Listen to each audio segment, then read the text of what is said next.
The next person who's going to say a few words is actually the founder of Byte Federal. So he is in Suriname and he's dropping the ATMs.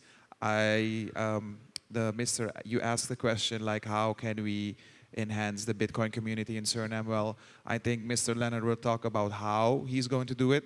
He has a few great ideas regarding the ATMs and the process of using money and extracting your cash from the ATMs. Mr. Lennart, Byte Federal, give a warm applause.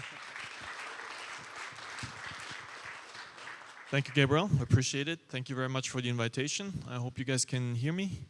I'll be as conscious as I can because I'm in between your lunch and your bodies will probably not be very happy if I draw this out too long. In general, there's a lot of things that Terence actually just mentioned that reminded me of our early days of Byte Federal. Just as a little bit of a background, we started in 2016 in the United States with our Bitcoin ATMs. We're one of the largest Bitcoin ATM operators in the United States. What that means is we have at this point about 1,300 Bitcoin ATMs all across the United States in 44 states. That means you can drive probably within 30 minutes anywhere you are in the continental US. You can go to our Bitcoin ATM and buy Bitcoin in most of the locations. In some of the locations you can even do the reverse. So you bring Bitcoin and you can cash out. Now it has its own problems. It was a very long journey, very much like Terence. In the beginning, nobody wanted, nobody understood, nobody wanted our Bitcoin ATMs, and you had to go from one location to the next and explain, can we put a Bitcoin ATM in your gas station? And they were just looking at you like you're from another planet. So, that was almost 8 years ago, and at this point, we are a larger organization, like I mentioned before, and it's really cool to see how working with the regulators, with the banks, with the cash transport companies, you're getting closer and closer into the established system, and you're kind of carving out a bridge from the existing banking system into something completely new and independent. One of the things that I wanted to actually address too is the fundamental idea, and this was the last question, was actually beautifully leading into this, because I think about this and I've thought about this a lot. When we think of Bitcoin's value going up, definitely it has to do with speculation for a big part. Partially it has to do obviously with the inflation and the trillions of dollars that's been printed in fiat currencies and the issues that the fiat currencies inherently brings with it, with a centralized system. And a lot of people here in this room are particularly aware of that in Suriname. But the same, of course, is true in other countries. Maybe it's just a little bit slower. But there used to be a different system, the gold standard. And Bitcoin, in many ways, is very similar to the gold standard. And one thing that I found when you start thinking about all of these things in the rabbit hole that Bitcoin throws you into, a lot is that what really happens is when you are on a Bitcoin standard, you are connected to the rest of the planet, all the individuals that are on the same financial system, the same standard that you are. Now there's an interesting thing that's going on since the end of the medieval period, the beginning of the Renaissance, that technological progress does something to society. It allows us to do more with less, right? If we improve a way to move goods, we build excavators, we build skyscrapers, we improve processes, technologies. We can move more mass, we can transport things faster, we can create things and build things and achieve things in less time, with less effort, and do bigger and more convenient things.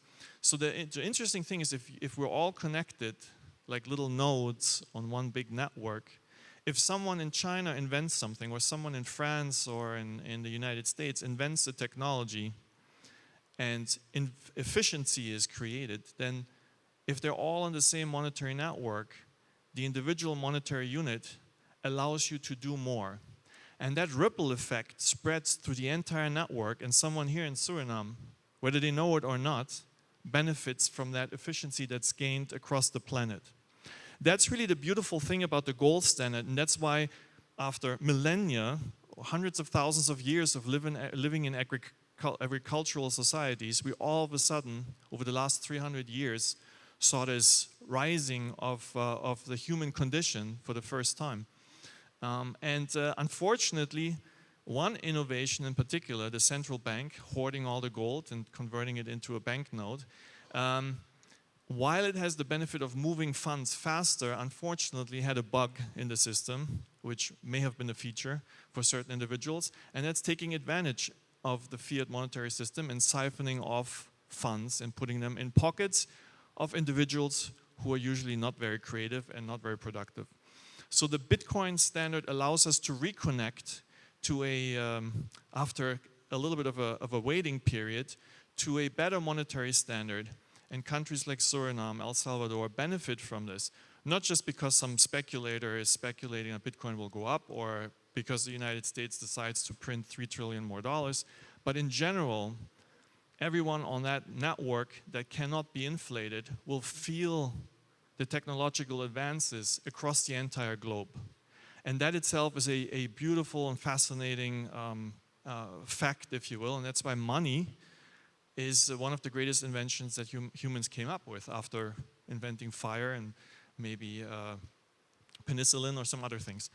And so when we started Bitcoin, Byte Federal, just to go back to it, it wasn't just to put a Bitcoin ATM and an on-ramp in front of someone. From the very beginning, what we wanted to help build were tools to create and support circular economies so that individuals can stay in this network and benefit from this network as much as possible.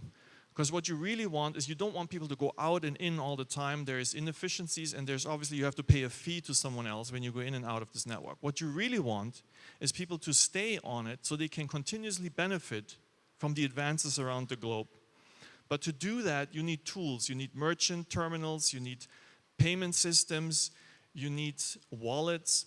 And so in Byte Federal, we were very, very laser focused on, after the ATM, to build out a point of sale system and a wallet, so that the inventor, the creator, the merchant, the consumer, they can all be connected and stay together, if you will, on this network, on this platform, without ever having to go outside of it. So we took the revenue and the profits that the kiosk network allowed us to gain, and poured them always back into the business. So we're very proud of our point of sale system, our wallet, and we kind of keep advancing it and improving it. And 6 years ago, I think, we met Maya in the US at some conferences first. And at the time, we were thinking, like, can we do this, right? Can we move to Suriname? Can we launch some Bitcoin ATMs over here? Would have been it is a perfect example or perfect place to experiment especially with the idea of a circular economy. But Byte Federal was too young, we were too small, we didn't have the resources, and it took a lot more time than we hoped for initially, but now we're here, which is very exciting for us. In the meantime, we did branch off and have a partnership in Australia going, which taught us a lot. So the Australians kind of taught us how to operate with someone else on the other side of the globe, which was a great challenge. And so now we're very excited to have brought our ATMs here to Suriname, and we're installing them actually today. We hope that the ship took a little bit longer than we were hoping. But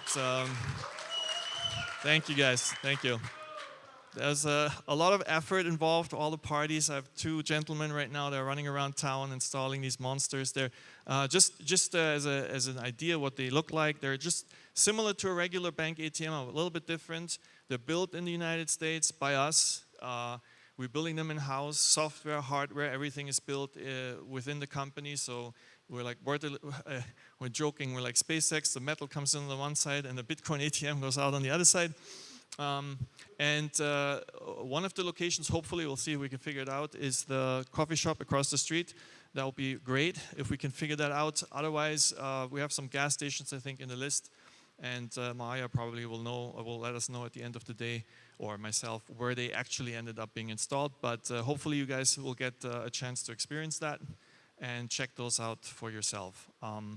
And one final thing before I let you guys go is what we're trying to do here, and this came up in discussions with everyone while we were here.